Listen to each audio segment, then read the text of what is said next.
నమస్కారం అండి. నా పేరు doctor Madhulal, clinical cardiologist associated with Pragma hospital since very long. So ఇప్పుడు మనము హార్ట్ గురించి మాట్లాడితే హార్ట్ అటాక్ ఒక్కటే కాదు వ్యాధి, ఇంకా హార్ట్కి సంబంధించిన వేరే వ్యాధులు కూడా ఉంటాయి యాక్చువల్గా. ఇప్పుడు మామూలుగా వేరే వాటి హార్ట్ అటాక్ కాకుండా వేరే వ్యాధుల గురించి మాట్లాడాలి అంటే జనరల్గా డీసీఎంపీ అంటే డైలేటెడ్ కార్డియోమియోపతి. కొంతమందికి వంశపారపరంగా జెనెటికల్గానే కొంతమందికి హార్ట్ అనేది ఎన్లార్జ్ అయిపోతుంది అనమాట. ఎన్లార్జ్ అవ్వడం వల్ల పంపింగ్ కెపాసిటీ అనేది తగ్గిపోతుంది. జనరల్గా పంపింగ్ కెపాసిటీ అనేది 60% ఉంటుంది అందరికీ నార్మల్గా. ఈ డైలేటెడ్ కార్డియోమియోపతి ఉన్న పేషెంట్స్కి పంపింగ్ కెపాసిటీ అనేది తగ్గిపోయి 30% అయిపోతుంది అనమాట. దీనివల్ల వీళ్ళకి ఏంటంటే 4 అడుగులు వేసిన ఆయాసం రావడము, లేదా మెట్లెక్కిన ఆయాసం రావడము, కొంతమందికి పిఎన్డి అటాక్స్ అంటారు. అంటే నైట్ పడుకున్నప్పుడు సడన్గా లేచి కూర్చుంటూ ఉంటారు ఆయాసం వచ్చి బాగా.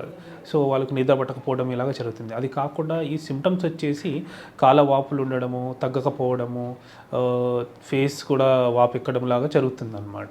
సో ఇది ఎంత తొందరగా ఇలాంటి సిమ్టమ్ పసిగట్టి మనం ఎంత తొందరగా అప్రోచ్ అయ్యి టుడీకి చేయించుకుంటేనే మనం ఈ వ్యాధిని పసిగట్టవచ్చు, లేకపోతే పసిగట్టడం కష్టం.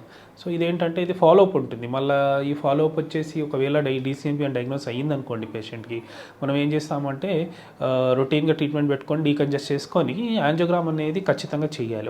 ఒక్కోసారి కొంతమందికి రక్తనాళాలు సన్నబడ్డం వల్ల కూడా ఈ గుండె అనేది ఎన్లార్జ్ అయ్యే అవకాశాలు ఉంటాయి అన్నమాట.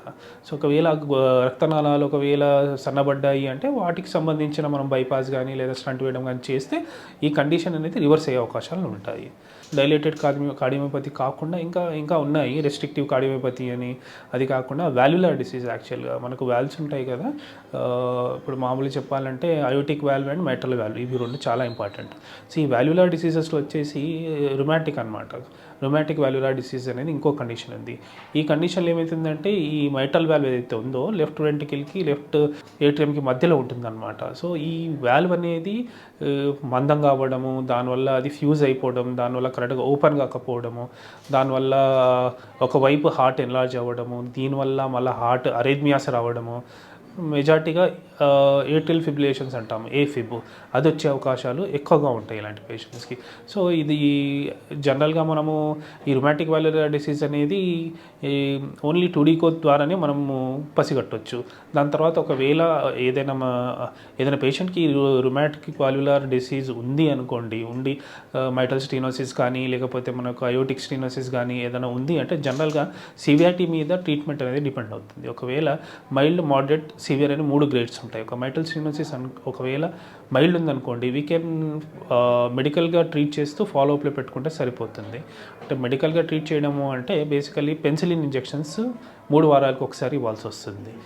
అది కాకుండా ఒకవేళ పేషెంట్ మోర్ దెన్ 40 ఇయర్స్ ఉండి వాళ్ళకి రుమాటిక్ వాల్యులర్ డిసీజ్ ఉండి ఒకవేళ చాలా ఎక్కువగా డిసీజ్ ఉండి సీవియర్ మెటల్ స్టీనోసిస్ ఉంటే వాళ్ళకి వాల్వ్ రిప్లేస్మెంట్ అనేది చేయాల్సి వస్తుంది. అది ఓపెన్ హార్ట్ సర్జరీ అనమాట. వాల్వ్ తీసి మెటాలిక్ వాల్వ్స్ అనేవి పలు రకాలు ఉంటాయి. ప్రొస్థెటిక్ వాల్వ్స్ వేసి ఆ హార్ట్ వాల్వ్ అనేది పాడైపోయిన వాల్వ్ అని తీసేసి ప్రొస్థెటిక్ వాల్వ్ అనేది వేయడం జరుగుతుంది అనమాట. దాంతో తర్వాత ఫాలోఅప్లో ఉంటే సరిపోతుంది వాల్యులర్ డిసీజ్కి. అదే విధంగా అయోటిక్ వాల్వ్ కూడా ఏదైనా ప్రాబ్లం ఉంటే మనకు మెటల్ వాల్వ్ ఇంకా అయోటిక్ వాల్వ్ 2 రిప్లేస్మెంట్ చేసుకోవాల్సిన అవసరం పడవచ్చు.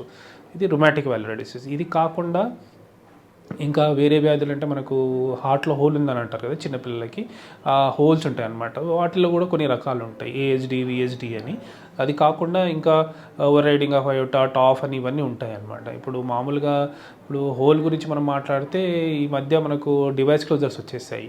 డివైస్ క్లోజర్స్ అంటే తొడ నుంచి పెద్ద రక్తనాళం నుంచి మనము లోపలికి డివైస్ పంపించి, ఆ డివైస్ అనేది బటన్ అనమాట. అటువైపు ఇటువైపు 2 వైపులా బటన్లా చేసి దాన్ని మనము క్లోజ్ చేసేస్తాము హోల్. తర్వాత ఆ బటన్ అనేది మెల్లగా కరిగిపోయి ఒంట్లో కలిసిపోతుంది అనమాట. సో అది యాక్చువల్గా మనకు డివైస్ క్లోజర్ ప్రొసీజర్. అది కాకుండా మనకు ఓపెన్ హార్ట్ సర్జరీ కూడా చేసి ఆ హోల్ని అనేది ఫిక్స్ చేయడం అనేది కుదురుతుంది అన్నమాట.